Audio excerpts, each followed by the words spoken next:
Welcome to the Native Diamond Podcast. Oh, shit! What you waiting for?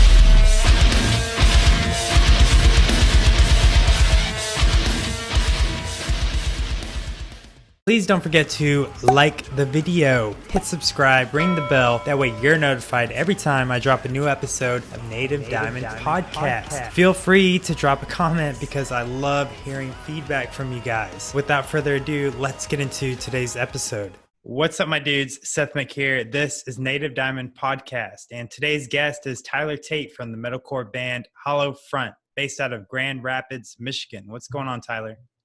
Not much, man. Thanks for having me on here, Seth. Oh, yeah. I really appreciate you being on the show. How I start off every episode is with Icebreaker Questions. Just say the first thing that comes to mind. First question, Frankie from Amur or Franz from Attila? Frankie from Amur. First person shooter or role-playing game? Role-playing game. Any that you're playing right now? I just finished The Last of Us. It's not really a role-playing game, but before I was playing like The Witcher, Assassin's Creed Odyssey. I like fantasy style, like RPGs, Skyrim. Nice. Pro wrestling or pro skateboarding? Shit. Pro wrestling. Dayseeker or Wage War? Oh, man. That's a tough one. Right now, Dayseeker. What's a song that's on repeat lately for you? Akudama by Alpha Wolf. Sick breakdown or sick solo? That's tough too. I probably would prefer breakdowns over solos because not every solo is good, but a lot of breakdowns are good. So I'm gonna go breakdowns. What's your favorite pop song? I'm gonna go like old school, some Backstreet's Back or something. You know, like some some '90s boy band shit. Give me some boy band. Mosh pit or standing in the back? Would I be in the mosh pit or would I be staying in the back? Which one definitely would you? Standing in the back. I'm too old and frail. That's my bandmates. Mario Kart or Super Smash Brothers? I would say Mario Kart for sure for me. I don't know if you watched a lot of 90s cartoons, but Doug or Gargoyles? Man, they're both on demand, and I've watched both of those recently. I would have to go with Doug. Mm-hmm. I was a huge Gargoyles fan when I was a kid, but I just think that the show itself was just more lighthearted and fun, and it was just like a kid, you know, he's like a relatable kid, you know, at the time. Like Gargoyles is just like, oh, that's sick, you know. And I really hope they actually bring Gargoyles back. Like that'd be sick. Yeah, that would be sick. Yeah, I've been watching a lot of Gargoyles as of late. I don't know why. Yeah, it's on Disney Plus. So yeah, Xbox or PlayStation? PlayStation. I've had them all. I've had every kind of console except for I haven't had a Switch yet. But I definitely would prefer PlayStation over Xbox. Fit for a King or In Hark's Wake? Oh man, our manager's in Fit for a King, so I would say Fit for a King, yes, over In Heart's Wake, but that's tough for me, mostly because I'm personal friends with a lot of the dudes in Fit for a King. Yeah. But In Heart's Wake is super good.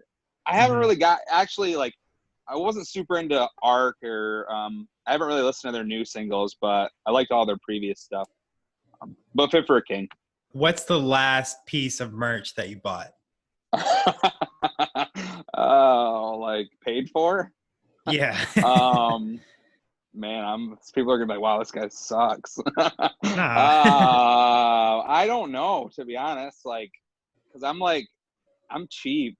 Like that's my problem. I think it was a Wage War hoodie that I overpaid for.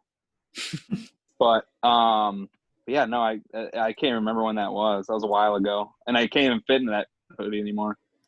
That sucks. So. Download or vinyl? Download. I don't have any vinyls. Me either. Circle Pit or Wall of Death? I would Wall of Death. Someone's getting a concussion. That's cool. Past or future? Future. Joaquin Phoenix or Russell Crowe? Oh, come on, man. it's hard because you have like different, like, it's weird because like when Russell Crowe was like in the big, like when like Gladiator, because Joaquin Phoenix was in that movie, they were opposite, like super big. Now like Joaquin Phoenix is way bigger than Russell Crowe. Russell Crowe's in like, I don't know, the Mummy movie that came out 3 years ago. I don't remember. I would say as now, if we're going by recent, Joaquin Phoenix, because the Joker was, Joker was a really good movie. Definitely a good movie. Which do you like playing more, festival or club? To be honest, we've never played a festival. I would, unless it's like one of them indoor. Okay, I guess we did play a fest. When I think festival, for me, I think like outdoor, like Warped Tour. Yeah, but, we did play like an indoor like fest where there were like in 2 stages. It was like Whitechapel, and honestly, I would rather play a club just because sitting at a venue for like 12 hours and then playing for 30 minutes of it's rough. Yeah, that makes sense. But yeah, no, I mean, if they're like, hey, Warped Tour's back, do you want to be on it? Yeah. Definitely. I'm waiting on that day. Hopefully it'll come back.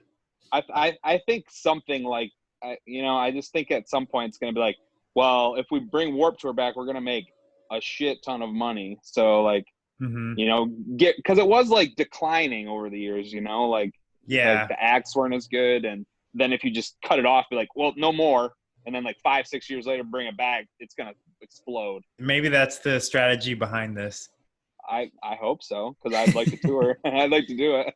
That'd be awesome. DVD or movie theater? Movie theater. Dance Gavin Dance or Silent Planet? Silent Planet. Grand Theft Auto or Animal Crossing? Grand Theft Auto. What's your favorite Grand Theft Auto? I would say San Andreas, just because it was just like so different. It was like Grand Theft Auto like 3 and Vice City, like, but on crack. Like you could make your dude super buff by working out. You could eat like food and get fat and get haircuts and different outfits. And that was like when it really started to like change into like that. Like you could customize like how you look and stuff. And I thought that was really cool. And then they had a co-op mode too. That was fun. Yeah, they did. But obviously the graphics aren't as good as like Grand Theft Auto 5, but I just like the San Andreas was like that one that really stuck with me, Definitely. I like the bike and the super jump. Yeah, dude. Like it was just like honestly, we just spent hours in co-op mode just driving around and doing like ramping shit, and like it was just a lot of fun. Like I felt like Vice City, like it was because San Andreas was a lot bigger, you had more area. Like Vice City was like you're really in the city, and Grand Theft Auto 3 you're really just like in the one area. You only have like a certain amount that you unlock to go to the next area. But it's like San Andreas was like the first big like, wow, this is crazy. Definitely. No, I totally agree. What's something that everyone like loves but you seem to hate? I don't know if I can answer that. I don't really hate anything off the top of my head. Donald Trump. That's a good answer. I mean, I know a lot of people that don't like Donald Trump, but I guess to me, I don't like. It's not that I don't know him personally, but I just don't really like him. So I guess that's it's not really a political thing. It's just a personal thing. But I get it. That's a good answer there. I guess that I mean, I'm sure there's other things like people like Kanye West. I don't like Kanye West. There's a lot more people that like Kanye West. I don't like that guy. Shit like that. I feel you. Low gutturals or high screaming? If I had to choose between the two, I think the low gutturals are more brutal to me. If I had to choose, but I'm honestly just like not into either. Really, I'm like more of like in the metalcore area of the screaming, like emotional side of the screaming. But I think it like those gutturals, or some people do like them like long gurgles. They hold them forever. That's really impressive, like for sure. Crowd surfing or stage diving? I wouldn't do either of them. I'll put that out first, because if I'm the guy standing in the back, I'm definitely not crowd surfing or jump. But if I was on stage, I'd want people to be jumping off. That'd be cool. On. Like we've had a few shows where people got up on stage and jumped off and then crowd surfed, but that like it doesn't happen as much as I would like. Right. Most annoying band ever. Design the Skyline. I don't think they're a band anymore, but that's the first one that popped in my head because where they were annoying. Monster or Red Bull?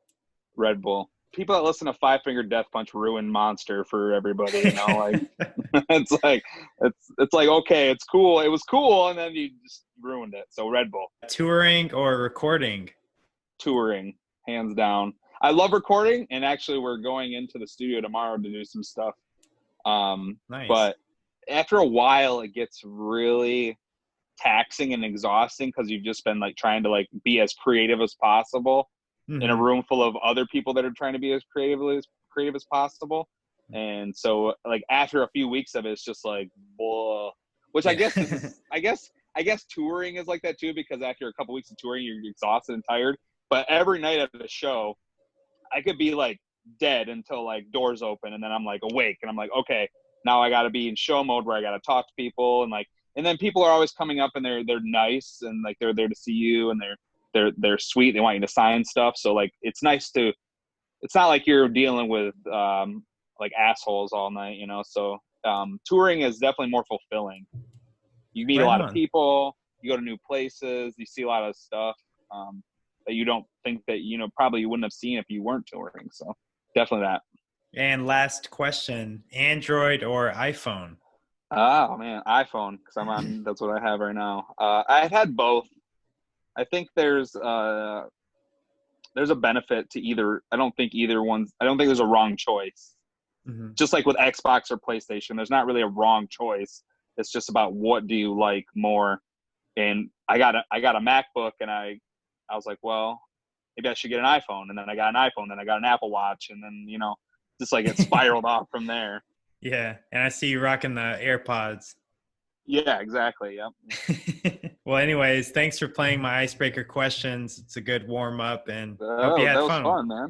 Yeah, definitely. Fun. So, what have you been up to lately? Well, nothing really. Like, Corona came in, killed all of our tours, killed my job, so I haven't really been working. But I mean, we put out an album like a week and a half ago. So I mean, we were super busy all of May and like most like the first couple weeks of June, just like trying to make sure everything got out on time, like pre-orders and getting all the merch like ordered and printed and shipped in on time. And so it was a lot of that, a lot of like promoting, a lot of I do a lot of like our simple graphics, like Photoshop work and stuff. So I was doing a lot of that. Some video work, like talking to managers and we were busy like with band stuff in the last couple months for our new album, Loose Threads. That's what I've been doing. Just focusing on band. And I have two small boys, 9 and 5. So we've been swimming and we've been hanging out and trying to enjoy the summer. It's a little hot right now, but we're enjoying it. Nice. So what do you do for like regular work? Well, right now I don't do anything because of Corona, but usually like factory work, I've done that pretty much my whole adult life. I'm trying to get away from that. Obviously I would love for like music to be like my full-time like paying gig. And I know that it's possible with touring, but so I'm once the world kind of like gets back to normal, whenever that's going to be, that'll be my job. Touring. We'll be touring probably as much as any of your favorite bands, I hope. That's the goal. Definitely. Well, I hate to ask you those painful questions. I know it's been rough lately. It's been rough for everyone, I'm pretty sure. It is. It's, I mean, for us, it was kind of like a blessing. Not that we are like happy it happened, because we had 3 tours that got canceled. But if it wasn't for Corona, our album wouldn't be out right now. We would have we were holding on to it for specific reasons. And we had been sitting on it for well over a year. And, when Corona came, it just felt like we're not doing anything. We're not actually like promoting ourselves on the road, which was why, we were holding out. We were just going to keep touring. We had 3 tours that we had planned and that got canceled. and we were just gonna grind on the road and then put the album out. But that didn't work out, so we just thought, let's put the album out. Let's do that now instead of waiting 6 months down the road. Let's just take advantage of the time off. Because if it wasn't for Corona, I probably wouldn't have had as much time that I put into like the release. I was working more hours a week doing this than I was at like a regular job. So. Yeah, I totally get that. Do you listen to any podcasts, or have you just been listening to music? Like, what's going on? Yeah, I have a food podcast that I listen to. They're not really well. I've been listening to Tuck from Fit for a King. He has a new podcast. It's called Get Tucked. I have been listening to that. He talks to like other musicians in the genre, and he's got some Fit for a King episodes too, with like Ryan and Jared and Bob and like their guitar player Daniel. So like that, I've been listening to that, but I also listen to like it's called That's Why We Drink and That's Why We Drink. And it's like a murder/ghost story podcast. Nice. And one of the hosts gets really drunk while they do it, so and the other one doesn't drink, but they're funny. I listened to like Last Podcast on the Left, it's called. Yeah. That one's cool. I'm into like murder, like true crime. Like I to me, like, as morbid as like fucked up as it is, like it's to me it's interesting. Like the human psyche is like what drives somebody to being crazy like that, just do crazy things. Yeah, other than that, nothing really. I don't really drive a lot, and that's when I listen to podcasts, when I'm driving. Okay. Or if I'm working full time, I listen to a lot of podcasts, but haven't been. Right. Well, I feel you on that. What new releases have you been checking out? Hollow Front. I listened to. See, I haven't listened to them enough to like gather how I feel, but the new Currents album. Oh yeah. I listened to that. I've listened to that album twice. I like it. I just need to listen to it more, I think. And the new Ghost Inside album. Right listened on. to that. I haven't listened to the new Amir album yet. I haven't heard great things. Yeah. But I've also heard mixed reviews, like what you're gonna get on every release, Right. I don't know. I've been listening to Amir a lot. I'm a fan, so I like it. And I've been obviously listening to you guys a lot. You guys been a repeat for me. I mean, Currents grew on me. At first, I was like, I don't know, but now I'm like, I keep falling back on it. So there's obviously something there. So there's like their first full length that they put out with Sharp Tone, The Place I Feel Safest. Like that album to me is just like top tier. So for them to even like come close to topping that for me is pretty impressive. And I think they're just for me, they're like that band that I strive to be. Like that's where I want to be in my career. That's the next step I want to be like, because Currents gets like all them sick opening slots on all those really good tours, and like that's like my goal, And I met Currents. Well, I met their vocalist Brian at Fit for a King show in Grand Rapids, and he was super cool and super nice. So. Oh yeah. Is there any like band or like person that you feel like you would be like starstruck if you met them? Oh, actually yes, Howard Jones. Like, so I have a good story. I never got to see him because I think he was in his tour bus. But Fit for a King was on tour with Ice Nine Kills and Light the Torch. And Light the Torch has Howard Jones as their vocalist now, or he's their vocalist. And so I went backstage and I was like, if I run into Howard Jones, I'm probably gonna like stand there and go, oh. Because like Killswitch Engage is like one of my all-time favorite like metalcore bands. Like I don't really do favorites. Like I told you that earlier. Like I don't do favorites. Like I don't have a favorite thing like specifically. But if I have like clumped together in favorite groups, like Killswitch Engage is definitely in that metalcore genre. Like 2004 when I heard End of Heartache, I was just like, I have to be that good, which I don't think I ever will be. But Howard Jones has just got that soulful voice, and his screams are just super clear. And I just think he's a really good vocalist. So I think that would be the first off the top of my head. But I think if I met like Corey Taylor or just like anybody that I've ever idolized, I think that I would probably have a hard time, like, not fangirling over them, you know, like. I feel you on that. Are you a big fan of Jesse from Killswitch? Oh, I love their I can't remember the name of it now, but the album that came out right when Jesse came back, so after Howard left. Because I didn't really like the Killswitch self-titled, the one Howard was on right before he left. Yeah. I thought it was, for me, I think everybody in the band feels, and Killswitch even feels that way. That just wasn't a very good album.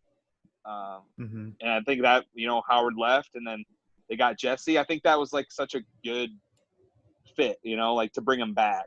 It just was like full circle. Now I kind of hope, like, not that I want Jesse to like quit or anything, but if he quits, then I hope Howard Jones comes back and it's just like just like a revolving door, like over and over. That'd be sick. That would be sick. But that's awesome though. So, you know, like, I've checked out your merch and all your artwork and stuff like that. I like the tattoo inspired artwork for the band. What is like the thought behind that? To be honest, it's something we kind of stumbled into. Like, wasn't like, that was just like our first EP we put out, Homewrecker.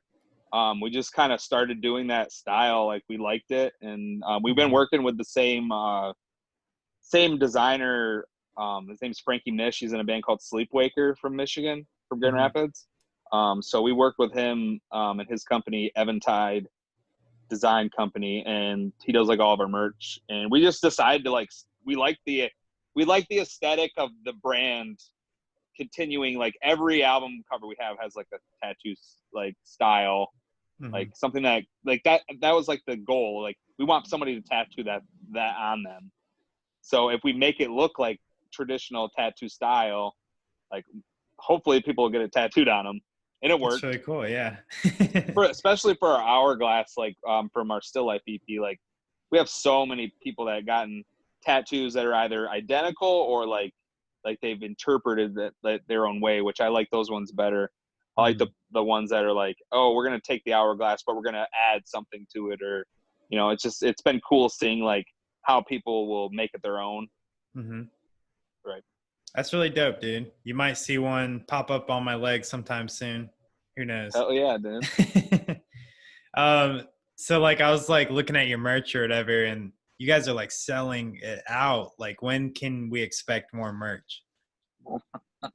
So like, with the pre-orders, like, we just were overwhelmed, to be honest. Our poor bass player Brandon, he does all the merch. Like, he packages it and ships it out.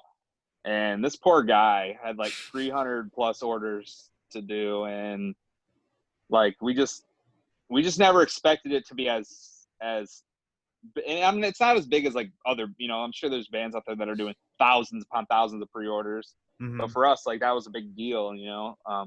So yeah, like, we ran out of merch quickly, and then we had to re-up, and then we ran out again, and we're really limited, but we have like old merch that we want to get like put up for sale. So we're going to do that. Like, so within the next week or two, I don't know when this is going to air, but it might've already happened depending on when this airs. But we're doing like a I don't know, like a 30 to 40% off sale, like all of our old backlog merch. And then we'll re-up the merch from the album. Like, we'll have a steady supply after that. Cause like right now we've just like been so bombarded with orders. Like, we just been selling crazy. Like, we did a bleach shirt and we had enough. We thought we had enough printed for an entire week, just based off of like old sales that we've done. And we're like, this will last about a week. We can do a week sale, and whatever's left over, we'll just put back in inventory. They sold out in 2 days, dude. Like, it was insane. And we're like, and people are like, how does this sell out? It's supposed to be another 5 days. I'm like, sorry. We honestly only got enough because we didn't think we would sell as much. So those are definitely going to come back. all our merch from the album is going to get restocked, and then we're going to get new stuff. Like we've been talking about doing like some summer stuff, like maybe like a basketball jersey. Oh, sick. Yeah. Some like shorts, you know, shit like that. Will probably be like more like towards like the end of July, early August. We'll probably do some small little runs. Dude, that's really dope. Yeah, because I was gonna buy something and I was like, well, shit. So I'm just gonna wait. But I'll take advantage.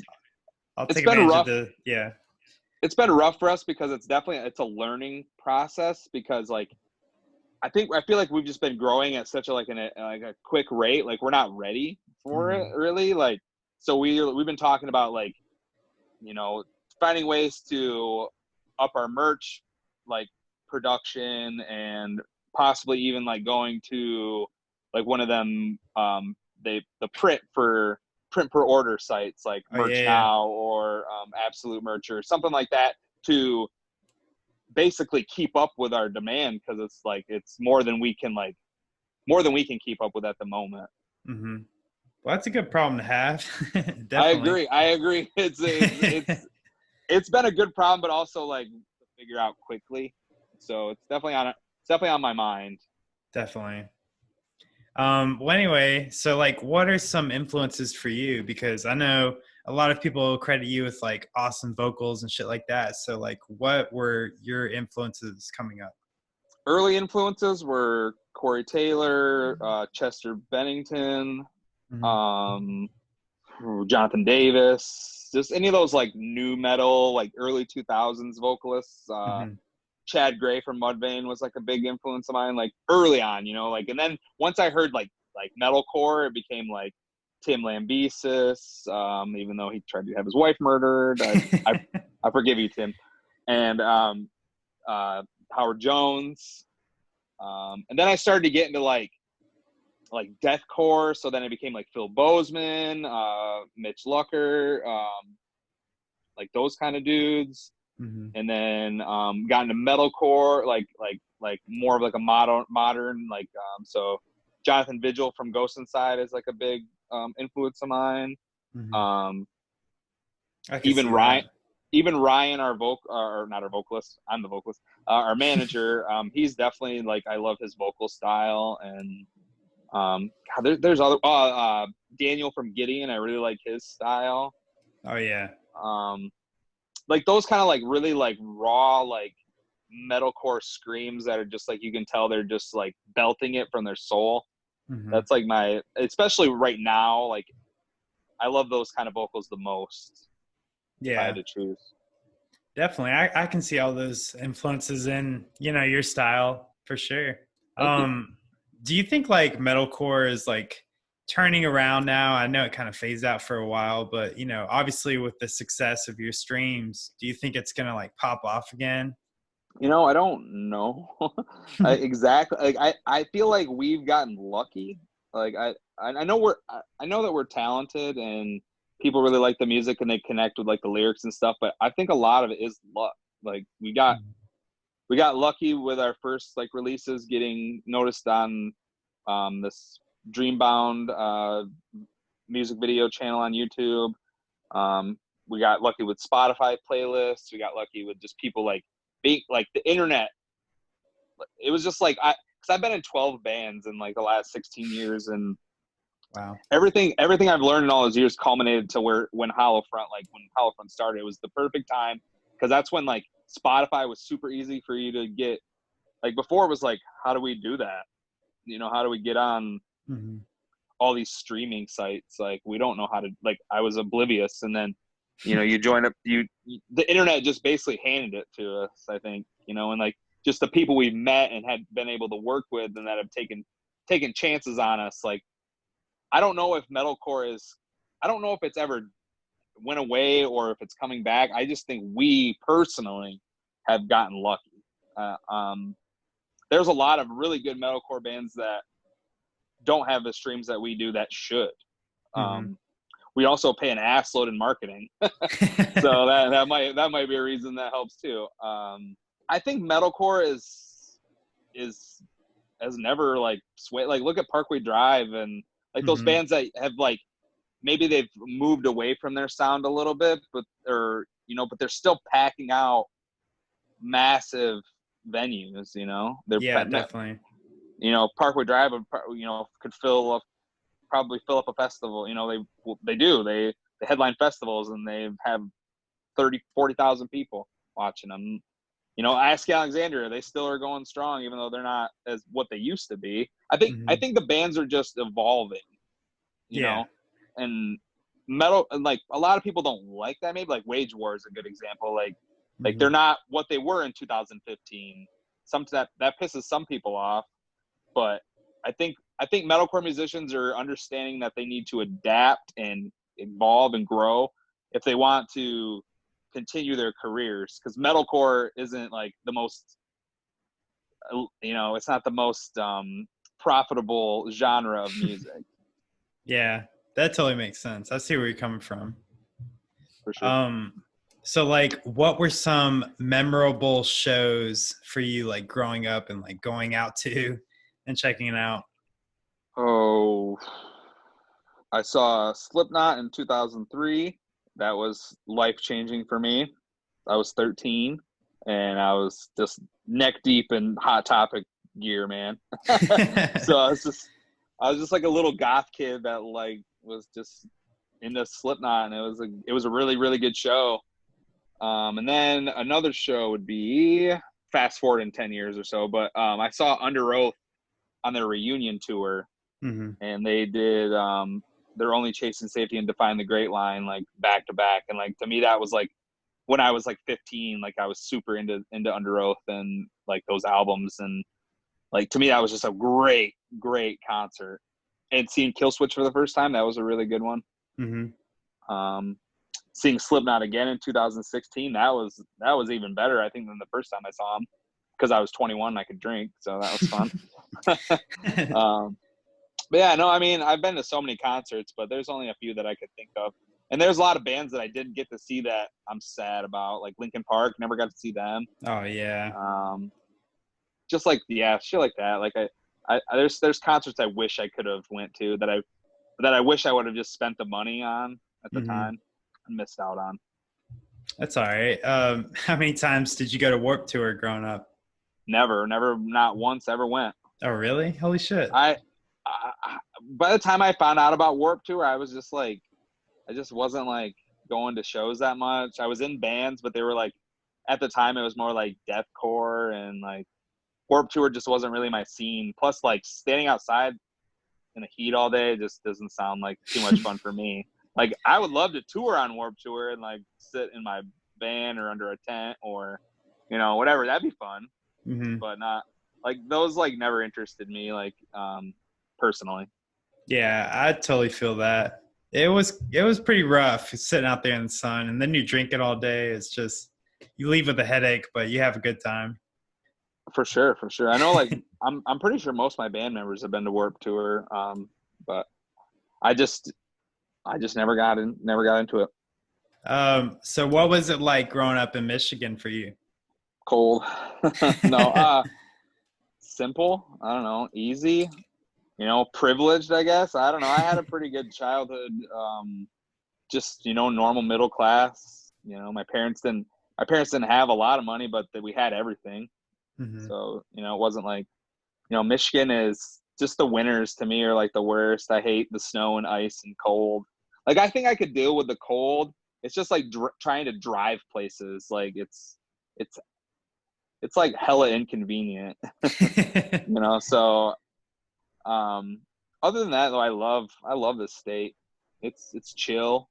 The summer, I mean, right now it's really hot, but let's go out, go swimming. There's a river, a lake or something, pretty much everywhere you can go. The UP is beautiful.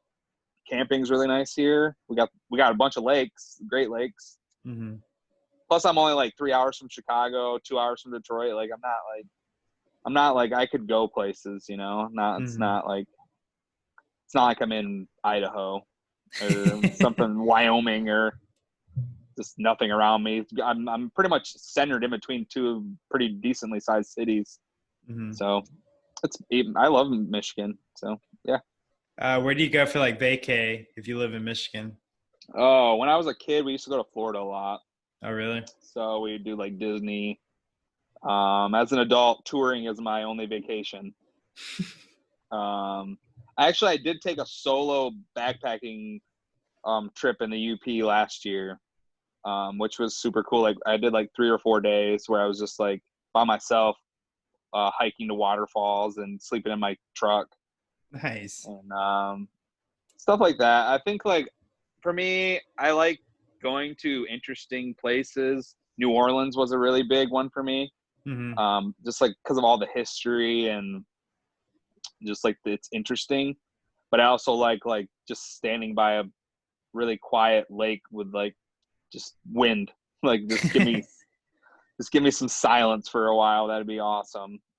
So I could do either or. Now that you mentioned touring, I have to ask because I ask everyone on the show, but like, what are some funny tour stories that you can think of? Speaking of New Orleans, so we had on our last tour, we ran into a couple of friends, actually twice. Our friends in Bro Job and our friends in this Left to Suffer. I don't know if you've heard of any of those bands, but so they were on a tour, and we ran into them in the cold ass Ohio because it was like January, and then we realized that we were literally crossing paths again. They were coming from Florida to Texas. We were going from Texas like north, so we just decided to meet up in New Orleans. So we get there, we start drinking, and by 6 o'clock we're in the strip clubs. And it gets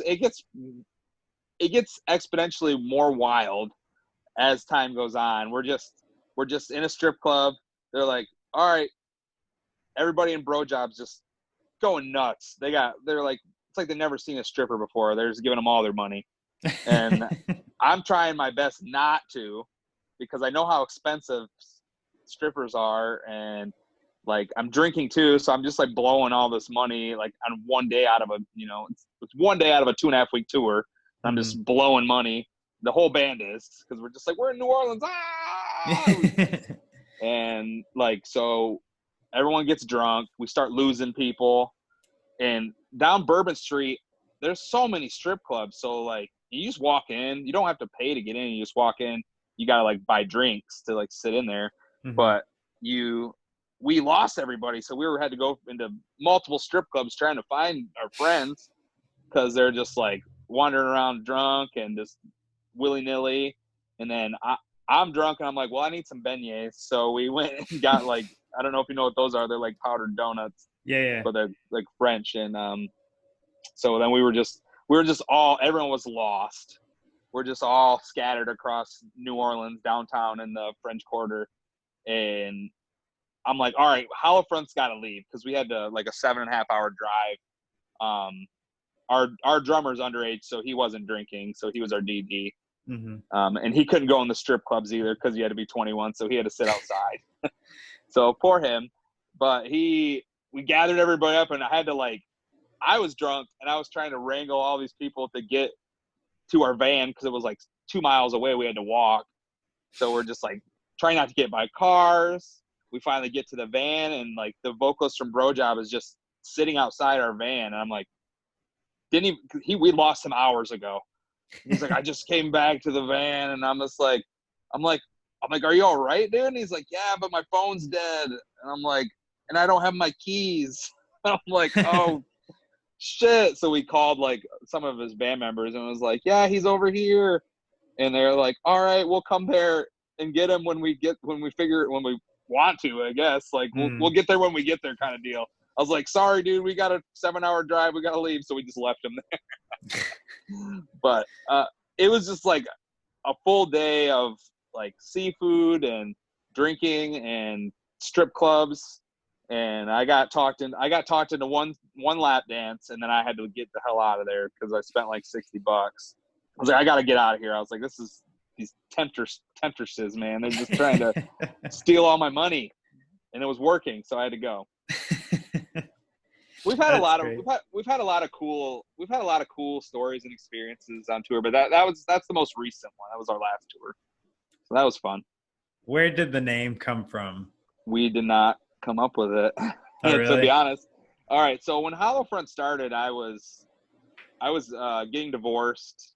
It was Mm-hmm. kind of like it was kind of just supposed to be like an outlet. It wasn't really like going to be serious. The internet kind of pushed us to be serious. But so like I didn't really care what the name was. Like I just wanted a good name. And we had the hollow part, but we just could not come up with, I knew I wanted hollow something. And we could not come up with the other part. And our merch designer, Frankie Mitch from Sleepwaker, actually had a project that it never got off the ground, but it was called Hollow Front. He had a logo made already. And we're just like, whatever, we'll take it. Like, I know that's not like some people ask me and they want like this like super like heartfelt story how I came up with the name, but like that's the truth. Like we did not come up with it at the time. There was no touring plans. There was no, we hadn't even recorded a song yet. So like there was no expectations of what Hollow Front. I thought Hollow Front was just going to be like every other band I joined that just, you know, I had fun with those bands, but they just never went anywhere. It was hard coming up with a name, so I was just happy to have one. So yeah, that's the story. No, I like the story. I like it when it's like unexpected and fate just steps in and all of a sudden it just happens. Yeah, we weren't really picky. Like we thought it sounded cool and like it fit like the sound that we were going for, and you know, we didn't ever expect it to get out of Grand Rapids. So like that was just like we didn't care. That's really cool because like with this podcast, I'm just winging it like everyone else. But I mean, I would never expect to talk to you from Hollow Front. I mean, but here I am. Yeah, I mean, I love doing these things. They're super fun. Just like meeting somebody that wants to talk. Because like I feel like when I talk to like my friends now, it's like, hey Tyler, what are you up to? What have you been up to? Hollow Front, and they're like, oh, we don't care about Hollow Front. Shut up. Like Yeah. like when I'm talking to someone like you're actually like asking me questions that I you know, can actually answer, and like we're talking about this is my dream, my life, you know. So it's something I'm passionate about. It's easy to talk about. I feel that. I mean, this is something I'm passionate about. Talking with Exactly. different metalcore bands. I still believe in the genre. I feel like it's still very much relevant. I think it's kicking, man. I think it's changing, and I think that some people don't like that. Yeah. Which is understandable. A lot of people don't like change, which is, you know, that's just the world. It's human beings. I'm digging it, man. And I'm like Dayseeker, and like those bands are still metalcore band. That's a metalcore band, but they're it's like a poppy metalcore. Like I'm digging it, you know. Like I like that kind of or like The Word Alive, or like a band like that. That's a metalcore band. They're just not heavy like Wage War used to be, or you know, like that's what metalcore to me is just like, it's just like all of those like the metal influence, core influence bands put together. Like before it was like, oh, it's just like Killswitch and As I Lay Dying are metalcore, but now you have like even like all the Jet bands like Volumes and stuff, those are metalcore bands. Like those are just influenced, and they've innovated and done their own thing within the genre. Definitely. Yeah, I think like, I don't know, you know how like metal is like categorized, like things that you wouldn't really consider metal, but they are, you know what I mean? Like, I don't know, like the new Ozzy or whatever, you wouldn't really put that together with like Metallica, but you know, it's still metal. It's still in the metal. Yeah. It's still in that, that metal spectrum, you know, that, I mean, we're all, I mean, death metal, black metal, gore metal, whatever, grindcore, like all that shit's it's all encompassed into whenever metal decided to be a genre. I don't know whenever that was. Right. So you had mentioned like, you know, you have some management in Fit for a King or whatever. So are you guys independent or are you guys signed? We're independent as of now, for sure. Not that we haven't tried to talk to labels or haven't talked to labels. Just right at this moment, we're independent for sure. We just have Ryan. We actually have two managers, but Ryan's just kind of like he was our original manager, and now we work with Fit for a King's manager. And then we got some new booking agents just recently. So like pretty much since Loose Threads, since we dropped the Loose Threads video, like the single, like it's been like we've been getting a lot more. Our team has grown, like within this last month, like it went from like 2 people to like 5 people. So like we're definitely building a team to successfully join that echelon of metalcore bands like Dayseeker and Era, and like just try to get to that level. That makes sense. Do you guys think you will like end up being signed, or are you guys going to stay independent?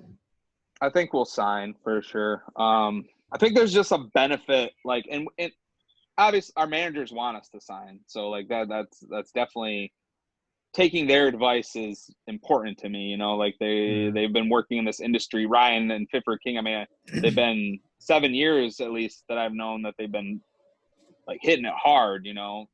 So, and their manager's been with them the whole time. So I trust their decision and what they want to do. I'm glad that we're releasing Loose Threads independently. I think it's going to help us financially, like way more than if we had signed to a label and because we paid for it all ourselves. We paid for all the artwork. We paid for all the marketing. We paid for, you know, like we paid for all the merch. We paid for all, like everything was all us. So it's nice that we get to put that out and like we'll profit from that.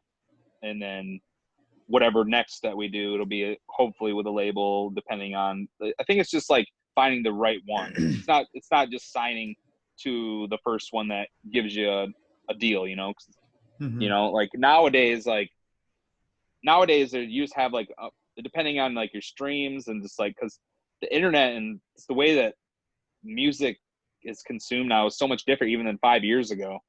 It's like, we have I feel like a little bit more of a negotiating position because we can put out a successful release by ourselves. So I think that was a good thing for us to be independent now. And then, but yeah, I think we will sign because that'll help us get better tours. It'll just help us grow. Cause I feel like, let's say we sign to, I'll just throw like Fearless Records. I'll just throw that out there. Like, that automatically just puts us, like, it takes us out of that, like, oh, they're a DIY band. Now they're, like, I feel like people would just find it more legit, you know? Like, they would see us, like, just, it is for clout. I mean, it is. And they have resources that even our managers don't have. So I think it's a smart thing to do, for sure. Dude, that's awesome. So, like, what's the biggest show that you remember playing with, like, Hollow Front? What was the lineup? Well, we played a couple sold out shows. I would say, like, actually in the room, Born of Osiris, Oceano, Last 10 Seconds of Life, and it was us, and then another band opened. It was, like, completely and utterly packed to the brim when we played. It was, like, about 400 plus people, which isn't, like, a lot. I know that we've played shows where like the headliners have way more, you know, like we played like that festival with like Whitechapel and stuff, that like indoor festival, had like 3,000 people when Whitechapel played, but we didn't have 3,000 people, you know. But yeah, probably about that. Or we played a sold out We Came as Romans show in Indianapolis. That was like 500 people. But when we opened, it wasn't like complete to capacity. And then we opened for Motionless in White in last September in Detroit, and that one was 500, and that one was packed. Like I couldn't even. I was at the merch table. They didn't have like a hallway from a way to get to the back. Like so, I had to like try to like, excuse me, I gotta play a show now, and like go through the crowd, and like it was like sardines, man. They were just like packed. You know, this is before coronavirus. You know, and 6 feet apart. So everyone was, and I'm just like, I got to play a show in 2 minutes.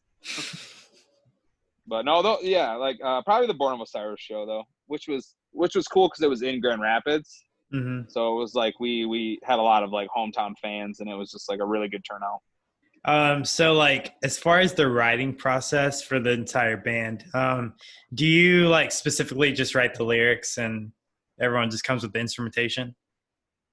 I mean, I don't actually have any like say in how I have a say in how the song sounds. Like that, like, I'll be like, that part, I don't like that part, you know, like, but no, I'm not like a musician, so I don't really like come up with the parts. I just know what sounds good and what I don't like. But yeah, I mostly do just lyrics. But I'm involved in 100% of all of the writing process, and I'm there even when like other band members aren't, you know. So I've dove nose first into Hollow Front pretty much, because I mean I'm the only original member. Oh, really? Yeah. So it's become my baby. It's become my little, you know, I was trying to like I'm just like protecting it, and like I like to be involved, like it's my child, and I'm raising it to, you know, I'm raising my child. That makes a lot of sense. But like, no, we worked with the same producer on all of our records, so he's been involved. He's helped write some stuff. We're not like a band that's like, we do all of our own things and nobody helps us. Like, we've had help, like, and if a chorus is hard, we're like, all right, we'll get some outside perspective on it, you know, like, but yeah, no, like Dakota will sit down with our producer who plays guitar, so they'll both play guitar, they'll both come up with the parts. Bass player, poor Brandon, he just kind of like has to play what the guitarists come up with. And then Devin, our drummer, is very instrumental in like coming up with the beats and stuff. So that, I mean, I feel like if you go back, if you listen to Loose Threads and listen to the drumming, especially, because Loose Threads has live drums on it, and all of our previous stuff was all just programmed drums. Oh wow, I didn't know that. So if you go back and listen to like the differences of like playing style, because like me and Lee, our producer, came up with the drums on the first couple records. Like, it's nothing special, but like now it's just like elevated. Like it's like going to one of them fancy like clubs where you got to wear a jacket.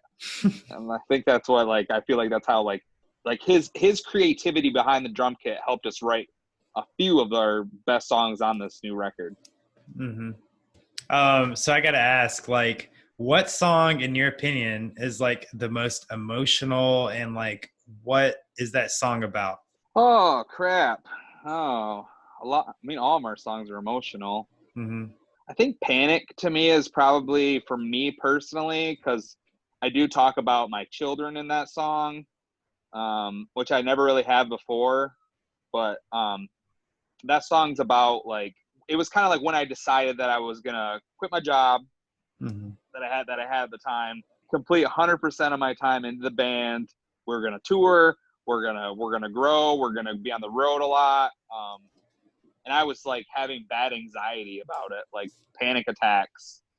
And like, I just felt like, am I doing the right thing? Am I hurting my kids in the long run by trying to live out my dreams? I think that's something I struggle with still now, you know, like, I think it's going to get even worse the bigger Hollow Front gets. I don't want to try to say the lyrics right now, because I'll probably fuck it up. But the gist of the lyrics is that if my kids had a dream, I would tell them to follow it no matter what. Like I understand, like, but like I don't say I'm a bad dad. I think that I do let Hollow Front sometimes be.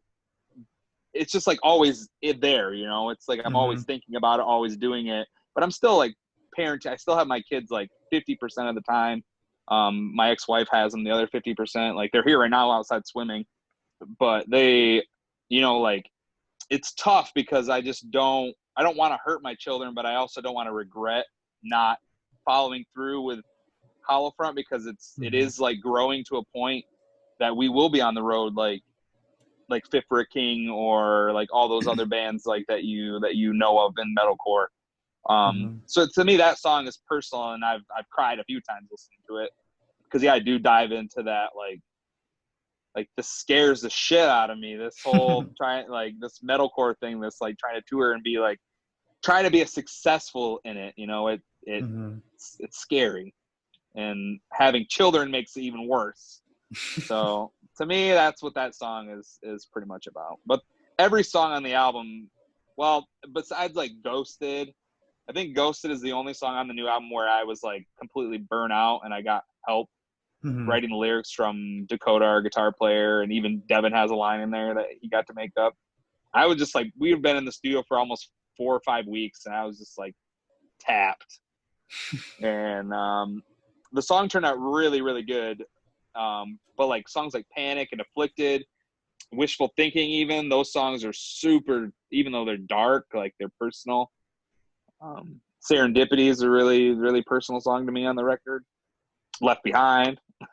Pretty much, majority of the songs are about my personal feelings, like shit I just thought in my head and they put it on paper. That's really dope, dude. So like I have to ask, and maybe I'm asking for myself, but I know I'm asking for a lot of people too. But like, say you have a dream, and say like you have a job that kind of interferes with how much you're able to do, like said dream or whatever. Right. What would be your advice for like tackling that? Like, should you kind of maybe take a step back in order to move forward with your dream? Like, what is your take on that? I don't think there's ever a right time to do what you love. Like I feel like it's like always something, bills, kids, girlfriends, whatever, car problems, credit card bill, just debt, just all these things stop you from doing the things that you want to do, which I think I've done a pretty good job of like cutting my, like I could, like I've been so living off barely anything for the last couple of years, just trying to, I'm going to be a metalcore musician. I got to start being poor, kind of mentality. But I think it's like, what do you want out of life? Do you want to be financially stable, or do you want to be like stimulated mentally and just have a fulfilling life? I guess. I don't know. It's tough because it's not like, let's say I wanted to quit Holofront and just get a full-time career. That wouldn't be wrong. That would be my choice. I think I would regret it. Because why did I quit? Because maybe I was having some financial hardships and I needed a real career, a real person job. But then 20 years down the line, that real person job, I might get fired, or they might close, or something might happen. I have to get a different job. And it was like, what was the point? Like, I could have been happy. I think do you want to be happy or do you want to be miserable? I think that's so true. But at the same time, you got to understand that doing what you love also brings misery, because like being in a band isn't easy all the time. Like I've had plenty of moments where this band has made me depressed. For sure. Just like it's expectation and like putting a lot of pressure on yourself and like wanting to do better. Like Loose Threads, like I was like, especially like releasing some of the singles like with singing on it, I was very nervous. I was just like, are people gonna like this? Like, are we doing the right thing? We're doing what we want. That's the point where I'm getting at. Is just do what you feel is right. Like, don't listen to your parents. Don't listen, because a lot of people are like, well, you need to work at a factory and like get a 401k, and like, yeah, that's great. But not if you're an amazing photographer or an amazing artist, or don't waste your talents, figure out a way to do both until you can do what you love, I guess is what I would do.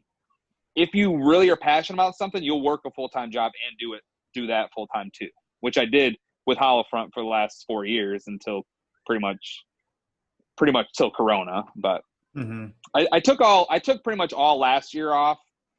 I had enough savings for my job, and like we were doing the record, so I was like, I want to be here all the time. I don't want to go to work and come here, be tired, get up, go to work, come here, I just didn't want to do that. So that was why I took time off. And then once things started to like slow down, I got a job again.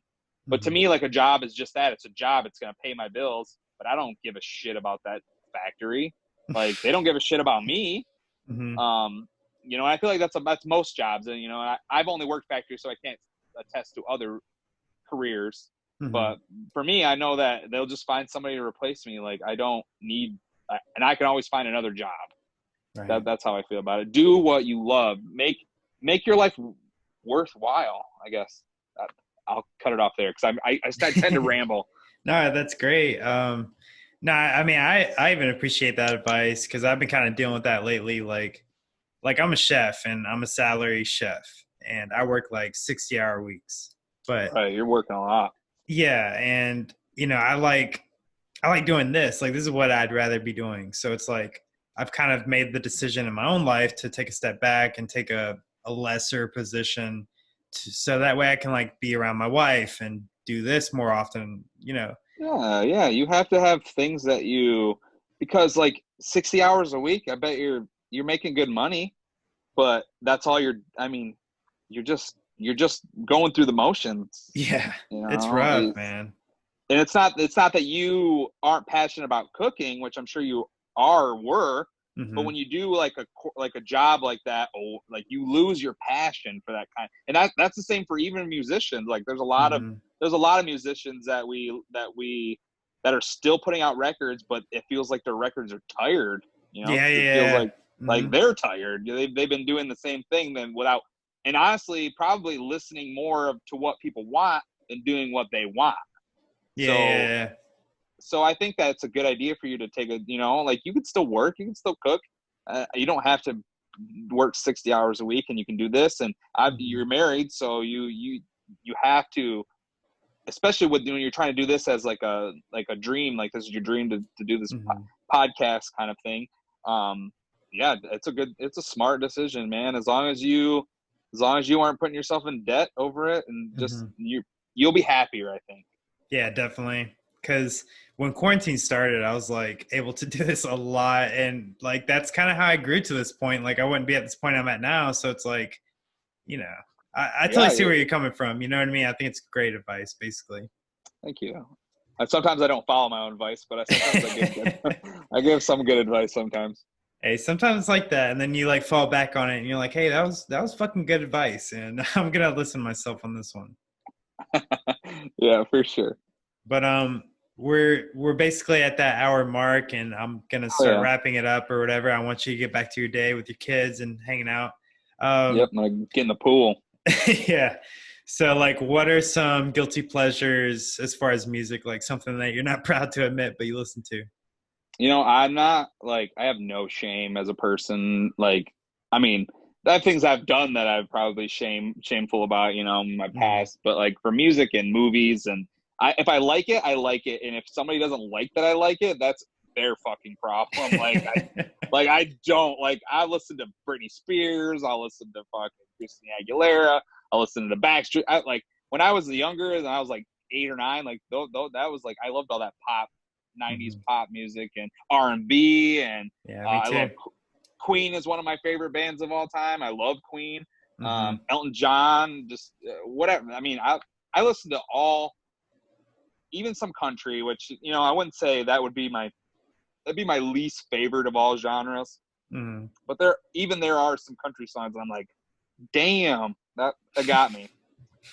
So I have a wide spectrum and I don't have any like guilty pleasures, because even tell the guys in like in the band, like when we're touring, I have like this specific tour playlist that I play.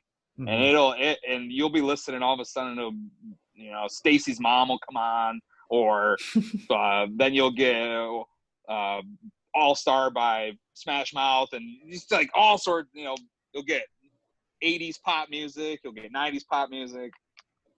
So I'm just like, I'm all over, man. I don't have any guilty pleasures. Nice. I feel you on that. So anyways, this is a question I usually end with, and then we'll get into like final thoughts. But so like, what is one last wish? Just say like, knock on wood, hopefully that doesn't happen, but like say you're on death row or something like that, and they're like, hey, we'll give you one last wish. You can have anything in the world. What would you pick? Holy shit. People actually answer this right on the spot? Yeah, man. Oh, man. Oh, shit. I was on death row, probably for a crime I didn't commit. Right. Because the justice system's broken. It would probably have to do with food, to be honest. Like, I don't know. Like, because I don't think I'd, like, if it had to be like if I was on death row and I had to be in the prison, like Mm-hmm. I don't know. And I mean, maybe if they like took me to like the movie theater, if I got like the option to like go see a movie, like I would do that. Or if like they set up a projector and like played like a movie that I really wanted to see right before I died, or with like a badass meal. Mm-hmm. That's like I can't think of anything. I mean, unless like they want to do like some Folsom Blues kind of thing where like Hollow Front like plays in for all the prisoners, and then I get carted off to get murdered on live TV. Like that would be food in a movie would be my thing. That's a good answer though. That's a good like answer. A big old ribeye steak and just Mm-hmm. it's like just like with all the fixings, like a baked potato loaded. Mm-hmm. Just like a nice hearty American red meat meal Mm-hmm. in a movie. I've gotten that answer before on the show. probably like if I was gonna die and it was like the Avengers movie was coming out in 6 months, I'd like my last wish is to watch the Avengers movie. That would be my. That's a good way to go out. It just seems like you're very. It doesn't take a lot to impress you, make you happy, right?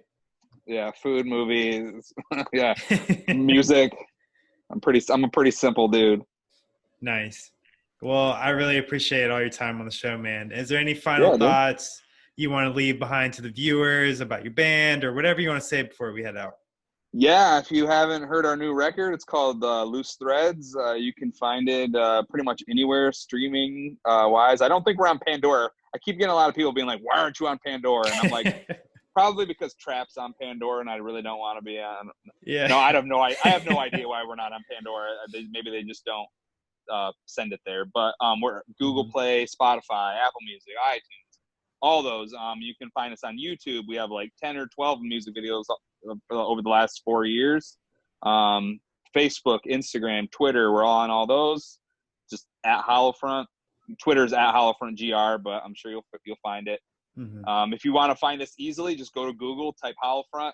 It literally pulls up everything. It's pretty nice. Other than that, I appreciate you having me on the show, and I can't wait for the world to get back to normal so we can actually tour. And where are you actually from, by the way? Oh, okay. So I'm from Charlotte, North Carolina. Nice. So, like, hell yeah, man. I'll get you out to a show, man. And hopefully we'll actually have, like, guest lists. We'll start getting the guests. We'll get you on the guest list. Nice. Bring out to the show. I'd love to have some extra coverage. Yeah, dude. But, yeah, I'm ready to get back on the road to meet everybody. And I hope everybody likes the new record. And check it out if you haven't. And that's all I got. All right, so that was Tyler Tate from the metalcore band Hollow Front. Go check out their new album, as he said, Loose Threads. Broke 1 million streams in the first week and personally has been on repeat for me lately. So thanks again, Tyler. Let me know if there's anything I can do for you guys. You've been great on the show. Dude, it's been a really real pleasure, man. I'm excited for people to see this episode because I thought we had fun. Yeah, we had a lot of fun. We can do this again anytime you want. So thanks again. Hell yeah, dude. Thank you so much, Seth. I hope you have a good rest of your day. All right, you too, man. Thank you. Yep. Take it easy. Well, that pretty much does it for today's episode. Thank you guys so much for tuning in. Please like the video and subscribe. That way you don't miss a new episode of Native Diamond Podcast. And until I see you guys on a future video, shine on. Hell yeah.